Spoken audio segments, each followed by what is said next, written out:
रोज एक नई कहानी देखने के लिए चैनल को सब्सक्राइब करें और बेल आइकन दबाना ना भूलें। सपना बहुत ही चंचल और खुशमिजाज लड़की थी। उसे पतंग उड़ाने का बहुत ही ज्यादा शौक था। साथ ही वो उसमें बहुत ज्यादा माहिर भी थी। जब भी उसे मौका मिलता या कोई पतंगबाजी प्रतियोगिता होती तो वो उसमें बढ़ चढ़कर हिस्सा लिया करती थी। साथ ही वो हमेशा जीत कर ही घर वापस लौटती थी। ऐसे ही एक दिन सपना पतंग प्रतियोगिता जीतकर घर वापस आती है और अपनी माँ सुजाता को ट्रॉफी देते हुए बोलती है, माँ देखो, इस बार भी मैंने प्रतियोगिता जीत ली। अरे वाह, ये तो बहुत अच्छी बात है। इस बार क्या मिला इनाम में मेरी लाडो को? मेडल ही नहीं, जीतने के साथ साथ मुझे 25,000 का इनाम भी मिला है। ऐसे ही समय बीतता जाता है और एक दिन सपना की बुआ नीलम उसके लिए एक बहुत ही अच्छे से अनमोल नाम के लड़के का रिश्ता लाती है। भाभी, या देख छोरे की फोटो और बता मारी सपना ताई कीसा छोरा सही हो। लड़का तो बहुत अच्छा है, पर तू ये बता कि ये हमारी सपना को देखने कब आ रही है? भाभी, जब आप कहोगे ना, जब मैं लेकर आ जाऊंगी। नीलम लड़के वालों से बात करती है और कुछ ही दिनों में अनमोल और उसकी माँ सरला सपना को देखने के लिए उनके घर आते हैं। आइए आइए बहन जी, कोई परेशानी तो नहीं हुई ना आने में? जी बिल्कुल नहीं। वैसे भी नीलम जी तो साथ ही में थी, तो उनके होते हुए कैसी परेशानी। सुजाता सपना को लेकर बाहर आती है। सपना हाथों में चाय की ट्रे और होठों पर प्यारी सी मुस्कान के साथ सबके सामने आती है। सपना की प्यारी सी मुस्कान देखते ही वो सभी को पसंद आ जाती है। तभी सरला बोलती है, अरे हमारे होने वाली बहू तो बिल्कुल कोहिनूर का टुकड़ा है। क्यों, सही बोल रही हूँ ना? जी जी बिल्कुल सही। और फिर आपकी तरफ से अगर रिश्ता पक्का से तब मुंह मिठा करवा दे सबका। जी जी बहन जी, बिल्कुल पक्का ही पक्का है सब। ऐसे ही कुछ दिनों बाद सपना और अनमोल की शादी हो जाती है। शादी के बाद सपना अपने ससुराल की सारी जिम्मेदारियां बहुत ही अच्छे से संभाल लेती है। ऐसे ही एक दिन सपना खाना बना रही होती है कि तभी खिड़की से उसकी नजर आकाश में उड़ रही पतंगों पर पड़ती है। वो पतंग को देखने लगती है और जैसे ही पतंग कटती है वो उसको लूटने के लिए बिना किसी को बोले घर से बाहर चली जाती है। थोड़ी देर बाद वो पतंग लेकर जब घर वापस लौटती है तो उसकी सास उससे बोलती है, क्यों री, कहाँ से आ रही है तू? और खाना बनाते बनाते कहाँ मरने चली गई थी? ये देखिए माँ जी, पतंग लेने गई थी। जैसे ही ये पतंग कटी तो मैंने इसे फट से लपक लिया बाहर जाके। तो बताकर जा सकती थी, तेरी वजह से पूरा खाना जल गया। अब ये जला हुआ खाना कौन खाएगा? तेरा बाप।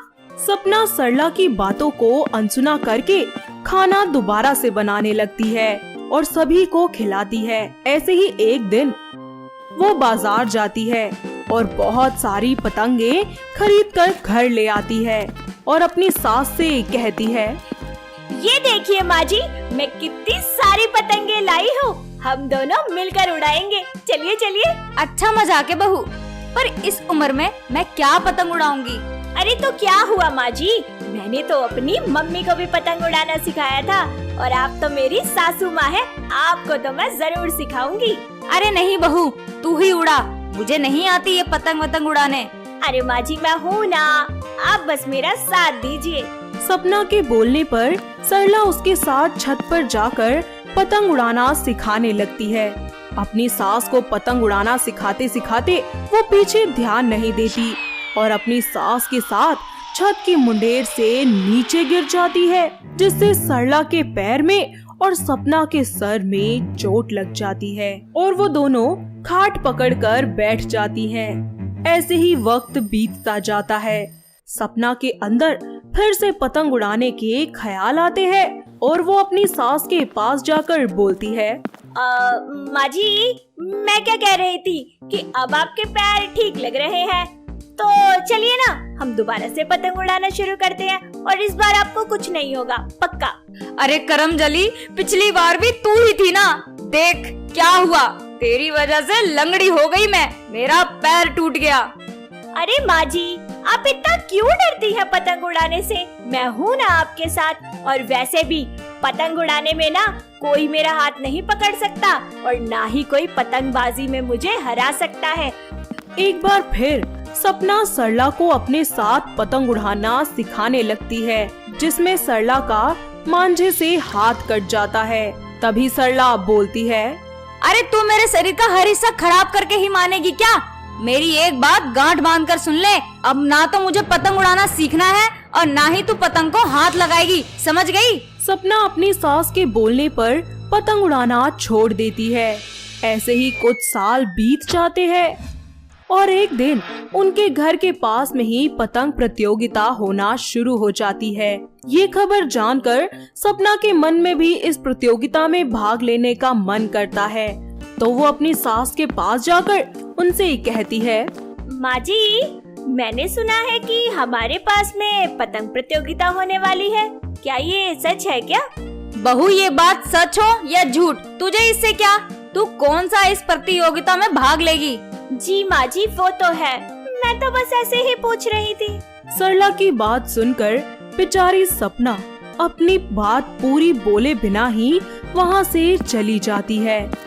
थोड़ी देर बाद सरला को इस प्रतियोगिता के बारे में कुछ औरतों से पता चलता है कि इस प्रतियोगिता में भाग लेने वाले को 25,000 और जीतने वाले को इनाम के तौर पर पूरे 50,000 कैश और ट्रॉफी मिलेगी। ये खबर जानकर सरला के मन में इनाम का लालच आ जाता है और उसके दिमाग की बत्ती जलती है। फिर वो अपनी बहू के पास जाकर उससे बोलती है, बहू, मैं चाहती हूँ कि पास में हो रहे प्रतियोगिता में तू भी हिस्सा ले। पर माँ जी, आपने तो पहले मना कर दिया था, तो फिर अब अचानक से? क्योंकि पहले मेरी बुद्धि भ्रष्ट हो गई थी, पर मैं अब चाहती हूँ कि तू इस प्रतियोगिता में भाग ले और जीते और मेरा नाम रोशन करे। माँ जी, पर काफी टाइम हो गया है मुझे पतंग उड़ाए और प्रतियोगिता में तो बस 2 दिन बाकी हैं। बहू, ये तेरे हाथ का हुनर है, तुझे इससे कोई नहीं छीन सकता। 2 दिन तो बहुत है तेरे लिए। 2 दिन का अभ्यास करके सपना पतंग प्रतियोगिता के लिए खुद को तैयार कर लेती है और सबके साथ मैदान में उतर जाती है और पतंगबाजी करना शुरू कर देती है। देखते ही देखते सपना सबकी पतंग काट देती है और प्रतियोगिता में जीत जाती है। उसकी पतंगबाजी देखकर सरला उससे बोलती है, बहू, मुझे नहीं पता था कि तू इतनी अच्छी पतंग उड़ाती है। मुझे माफ कर दे बहू, मैंने तुझे तेरी पतंगों से दूर रखा। माँ जी, माफी कैसी? ये सुनहरा मौका मुझे आप ही ने तो दिया है, तो फिर माफी क्यों मांग रही हैं? वो तो बहू लालच में आके कर दिया था मैंने, पर अब मुझे कोई लालच नहीं है। तूने मेरा नाम रोशन कर दिया और इससे बड़ा और क्या इनाम होगा मेरे लिए। सपना अपनी सास को माफ कर देती है और खुद की जीत पर गर्व महसूस करती है। वहीं सरला का अपनी बहू की वजह से सर फक्र से ऊंचा हो जाता है और वो खुद जाकर सपना के हाथों में उसकी पतंग थमा देती है, जिसके बाद एक बार फिर से सपना अपने पतंग के साथ साथ अपने सपनों की भी उड़ान भरती है।